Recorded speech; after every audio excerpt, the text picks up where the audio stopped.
It's their first taste of freedom. Researchers are releasing several Przewalski horses into the wild. It's the only truly wild horse on Earth. This project is part of a quarter-century-long effort that began when 4 wild horses were brought to a zoo, the purpose of being freed to the wild. December 1986. A cargo plane touched down in a place that local herders had long stopped calling land.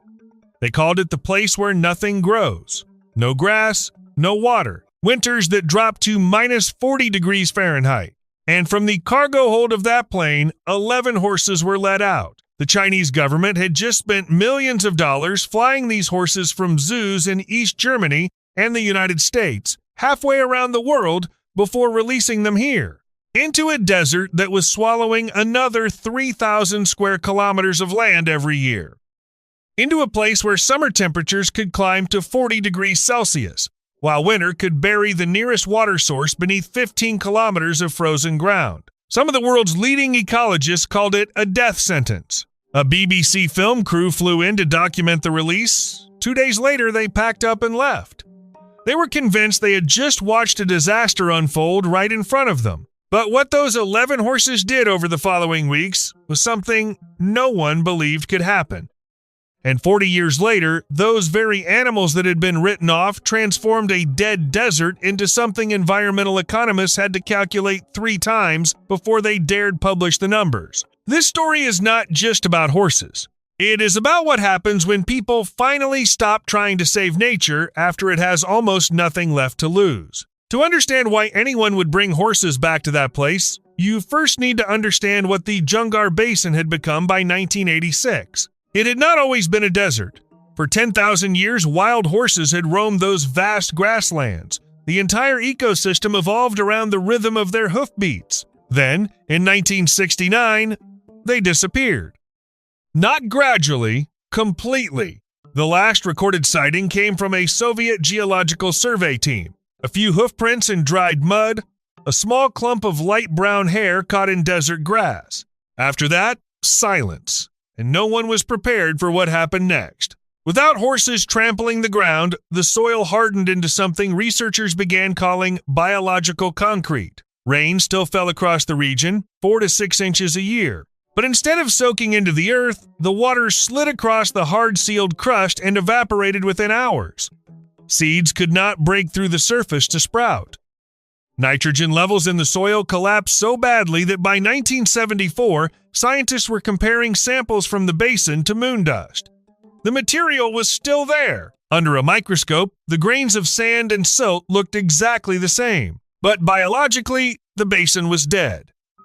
Then the desert began to move. Satellite images from 1982 showed the Gobi Desert expanding at a rate of 70 kilometers per decade, swallowing grasslands, villages, and farmland. Highways had to be relocated.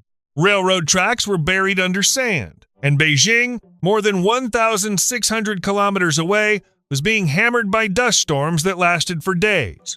In March 1983, a single storm dumped 43,000 tons of Jungar Basin topsoil onto the Chinese capital in less than 72 hours. Hospitals reported a 300% increase in respiratory emergencies. People were choking on a desert they could not even see, breathing in soil from a place more than 1,000 kilometers away. China tried everything.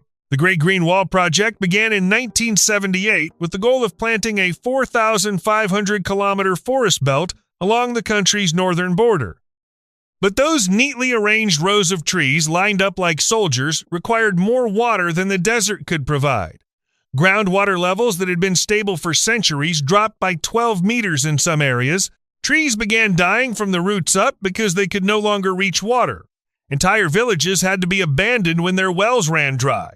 Engineers tried using straw grids to hold sand in place. They tried planting drought-resistant shrubs. Nothing could hold the line. By 1985, the situation had become a full-scale crisis. Agricultural output in Xinjiang province had dropped by 34%. The desert was advancing toward Beijing faster and faster. Computer models predicted that at the current pace, China's capital itself could become nearly unlivable by 2050. That was the disaster a small group of Chinese ecologists, led by a researcher named Yang Jianming, faced when they walked into a government meeting in 1985 with a proposal that sounded like science fiction. Yang stood before officials who had spent 2 decades watching trees die, wells dry up, and dust erode their capital, and he told them to stop. Stop fighting the desert with bulldozers and tree plantations. Bring back the animal that had kept this place alive since the last ice age. Bring back the wild horse. By all accounts, the room was not exactly enthusiastic about the idea. But before you can decide whether Yang's idea was insane or brilliant, you need to understand exactly what kind of horses he was talking about. Look at the DNA of a Przewalski's horse, and you will find 66 chromosomes instead of the 64 found in every domestic horse. This is the only horse species on Earth that was never domesticated, never broken, never tamed. While humans bred Arabian horses for speed and Clydesdales for pulling power, Przewalski's horses remained almost exactly as they were when our ancestors carved them onto cave walls 40,000 years ago. They are a living window into the Ice Age. Short, stocky bodies, stiff, upright manes that look like something from a child's drawing, faint zebra-like stripes running down their hind legs. They look less like animals from the modern world and more like creatures that stepped out of a cave painting. But here's the part no one expected. By 1985, that window was almost permanently closed. Only around 900 Przewalski's horses remained anywhere in the world, and every single one of them lived in a zoo. The entire species descended from just 12 to 14 animals captured between 1,899 and 1,903 by Russian explorers working for European zoo collectors. After World War II, the global population hit a low of 31 animals, and only 9 of them were capable of breeding. At one terrifying point, the species existed in only 2 places on Earth, Munich Zoo and Prague Zoo. Every living Przewalski's horse today carries, in its cells, the genetic scar of that brush with extinction. The fact that there were still enough horses left to send to China in 1986 was, by itself, a small miracle. China's plan, drafted in 1985 and launched in 1986, had 3 phases. First, import horses from Western zoos and gradually acclimate them at a newly built breeding center in Jimsar County. Second, move them into vast, semi-wild enclosures, essentially teaching zoo-raised animals how to live wild again. Third, release them into the Kalameli Nature Reserve, 4,000 square kilometers of some of the harshest terrain in Asia. Among the first horses brought into the Jimsar facility was a young stallion with a clean white blaze running down his face. His handlers named him Hong. Remember that name? Yang's argument to the government was not simply that these horses would survive, it was that they would actively rebuild the ecosystem. These horses do not just eat grass, he said. They engineer entire landscapes. And once you understand how, the whole idea stops sounding so crazy. It came down to 3 things. First was brute force. Each horse weighed between 270 and 360 kilograms. When they ran, their hooves struck the ground with more than 55 kilograms of force per square centimeter, stronger than an electric drill. In a place like the Junggar Basin, where the soil had turned into biological concrete, this was exactly the kind of force needed to break apart the hard crust and allow water to seep back into the ground. But here was something machines could never do. Horses were selective. They moved around fragile young plants. They trampled bare soil and dead vegetation. They knew the difference. Second was the way they moved. GPS tracking would later show that Przewalski's horses traveled around 15 kilometers a day in patterns mathematicians call fractal patterns. They grazed intensely in one spot for hours, then suddenly moved several kilometers away, then looped back around. It looked random, but it was not. This movement created a patchwork of disturbance.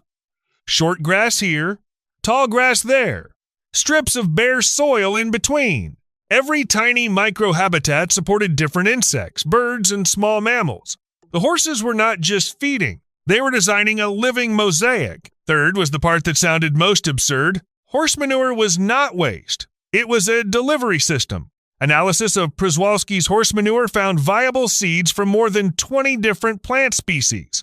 and passing through a horse's digestive system actually improved germination rates by as much as 300%. The acids inside their digestive tract scratched the hard seed coats and broke the dormancy of seeds that otherwise could have remained locked away for years. 1 gram of manure contained up to 7.4 viable seedlings. That was twice the seed dispersal rate of cattle and 8 times that of sheep. And because these horses traveled 15 kilometers a day, they were spreading seeds across enormous areas, rebuilding genetic corridors between plant populations that had been isolated for decades. Every pile of manure was, in a very literal sense, a fertilized, self-watering seed package. That was the theory. That was what Young promised. The problem was that the horses about to be released had spent 3 to 4 generations behind bars. They did not know how to find water in the desert. They did not recognize the sound of wolves as a threat. They had never lived through temperatures below freezing or above 32 degrees Celsius. They had lost what researchers call survival culture, the learned behaviors passed from mother to foal that no amount of genetic programming can replace.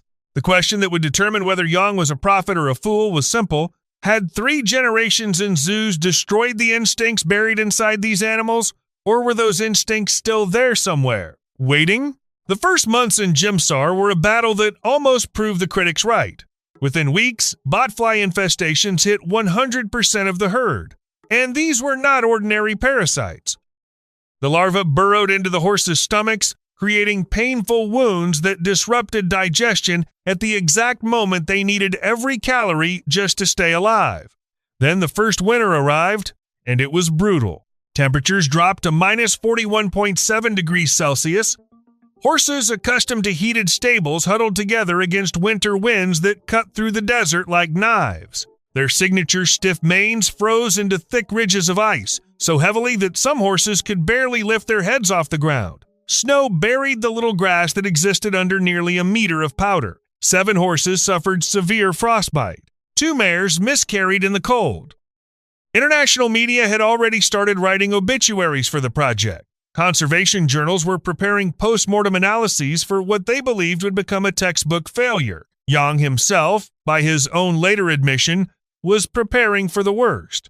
But something else, something no one had written into the script, was beginning to happen out on that frozen grassland. The stallions began breaking ice with their hooves to reach the water beneath it, a behavior never observed in captivity at any zoo in the world. The mares began forming protective circles around foals during storms, using their bodies as windbreaks and rotating positions whenever one female became too cold. The horses learned to dig through snow with a sweeping front leg motion, finding grass where no domestic horse would ever think to look. They began reading the wind, recognizing which slopes had been swept clean and which ones were piled deep with snow. They were not merely surviving, they were remembering.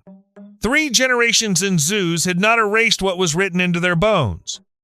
The instincts were still there, dormant and waiting. The desert was waking them up. By the spring of 1987, the transformation accelerated far beyond anything the project had predicted. Grass species that had not been seen in the basin for 17 years began sprouting in areas where the horses had grazed. Compensatory growth, the phenomenon where grass regrows faster and denser after being cut, increased biomass by 43% in horse-grazed areas compared with control zones without horses. The horses were not destroying the land.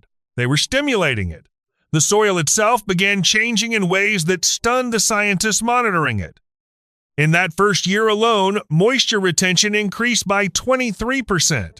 Not because rainfall had increased, not because the climate had changed, but because horse hooves had punched roughly 10,000 small holes into every hectare of land. Each depression became a miniature reservoir, catching precious rainwater that otherwise would have slid off the hardened ground and evaporated within hours. The horses were rebuilding the basin's plumbing system one step at a time. The second year brought another shock. Nitrogen levels jumped by 37%. Horse manure was not just fertilizing the land, it was restoring the gut bacteria the soil had lacked for decades, an entire microbial community that had vanished when the wild horses disappeared. By the third year, botanists were documenting something that had seemed impossible. 22 plant species had returned from nowhere. Their seeds appeared to have been lying dormant in the soil for nearly 2 decades, waiting for the right conditions to germinate. The basin had never truly died. It had been sleeping, waiting for the one species that knew how to wake it up. But surviving one winter was not the same as restoring a population. The horses still had to do it again, and again, and again. And when the second winter came, it would test whether that first miracle was the beginning of something real or just a one-time exception. It was not an exception. The horses survived the second winter, then the third, then the fourth, and once vegetation returned, everything else followed. Dung beetles, absent from the basin for 15 years, returned by the millions. They buried horse manure, enriched the soil even further, and accelerated the recovery loop. Field surveys began recording 43 insect species that had not been documented in the area for decades. Insects brought birds, larks, wagtails, and sandgrouse moved in to feed. Small mammals followed the birds. Marmots, pikas, and ground squirrels. Then predators appeared. Foxes, steppe eagles, and even the occasional gray wolf started showing up on camera traps. Every new species added another layer of complexity, another feedback loop pushing the recovery forward. By the end of the 1990s, the herd at Gemsar had grown large enough and the basin had recovered enough for Yang's team to make a decision that would have sounded insane 10 years earlier. They were going to remove the fences. In August 2001, the project entered its boldest phase. 27 horses were selected for full release into the Kalameli Reserve. No fences, no supplemental food, no human intervention of any kind. Just horses in 4,000 square kilometers of desert that had not seen their kind in 32 years. Among those 27 horses was Hong, the stallion with the white blaze, now fully grown and leading a herd of his own. Scientists fitted them with GPS collars, set up camera traps, and held their breath. For the first week, the horses remained within a 500-meter radius of the release point, almost as if they were tied to invisible chains. They moved in circles. They grazed nervously. They kept looking back toward the enclosures. Then came day 8, just after sunrise. According to field notes, the wind was blowing steadily from the northwest. The GPS team at the monitoring station was watching the screens out of habit when one of the dots on the map began moving. Then the dots around it began to move. Hong had stood up, and his herd was lining up behind him. He did not wander. He did not graze. He walked straight north as if he knew exactly where he was going. The dots kept moving. 5 kilometers, 10, 15. The tracking team began calling each other. When Hong finally stopped, he had led his herd 30 kilometers north to a water source that did not appear on any project map. No one had told him the water was there. No previous generation in his bloodline had taken that route during his lifetime. He simply knew. The research team drove out the next morning to confirm what the GPS data had shown them. And there it was, a spring-fed pond, partly frozen, tucked between a low ridge of hills. Hong stood beside it as though he had been visiting that place his whole life.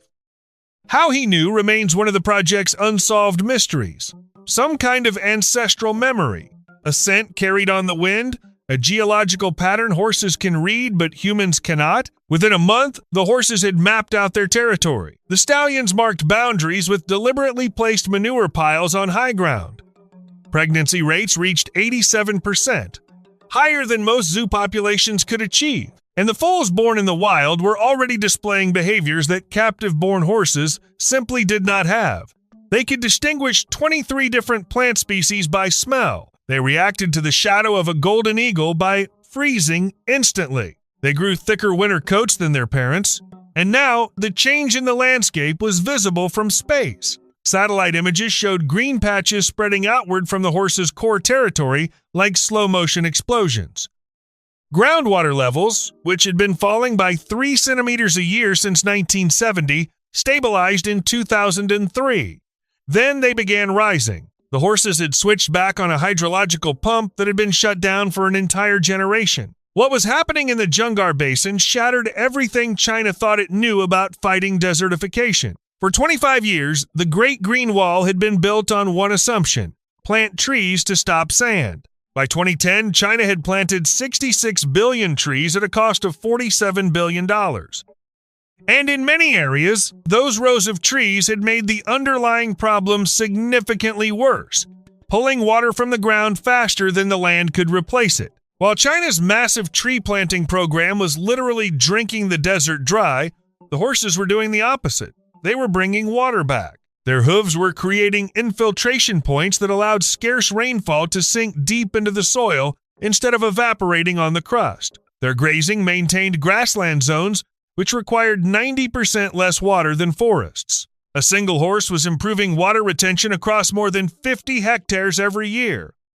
Then someone did the math, and the numbers stopped sounding like ecology and started sounding like economics. When environmental economists sat down to calculate what one Przewalski's horse was actually worth to the ecosystem around it, they came up with a number nobody expected. Land restoration was valued at $12,000 per horse per year.